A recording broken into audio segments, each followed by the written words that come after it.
Good evening.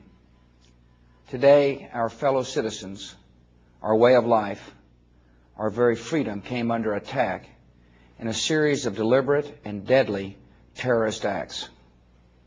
The victims were in airplanes or in their offices, secretaries, businessmen and women, military and federal workers, moms and dads, friends and neighbors. Thousands of lives were suddenly ended by evil, despicable acts of terror.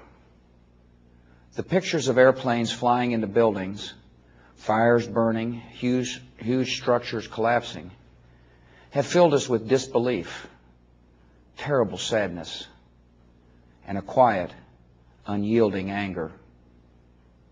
These acts of mass murder were intended to frighten our nation into chaos and retreat. But they have failed. Our country is strong. A great people has been moved to defend a great nation. Terrorist attacks can shake the foundations of our biggest buildings, but they cannot touch the foundation of America.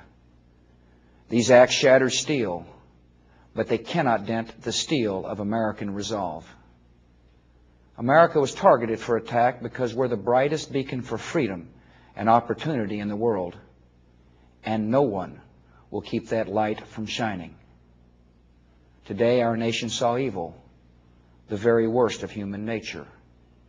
And we responded with the best of America, with the daring of our rescue workers, with the caring for strangers and neighbors who came to give blood and help in any way they could. Immediately following the first attack, I implemented our government's emergency response plans. Our military is powerful, and it's prepared. Our emergency teams are working in New York City and Washington, D.C. to help with local rescue efforts.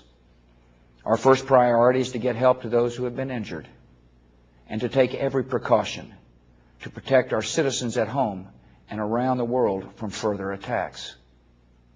The functions of our government continue without interruption. Federal agencies in Washington, which had to be evacuated today, are reopening for essential personnel tonight and will be open for business tomorrow. Our financial institutions remain strong, and the American economy will be open for business as well. The search is underway for those who are behind these evil acts. I've directed the full resources of our intelligence and law enforcement communities to find those responsible and to bring them to justice. We will make no distinction between the terrorists who committed these acts and those who harbor them. I appreciate so very much the members of Congress who have joined me in strongly condemning these attacks. And on behalf of the American people, I thank the many world leaders who have called to offer their condolences and assistance. America and our friends and allies join with all those who want peace and security in the world. And we stand together to win the war against terrorism. Tonight I ask for your prayers for all those who grieve, for the children whose worlds have been shattered, for all whose sense of safety and security has been threatened. And I pray they will be comforted by a power greater than any of us, spoken through the ages in Psalm 23. Even though I walk through the valley of the shadow of death, I fear no evil, for you are with me.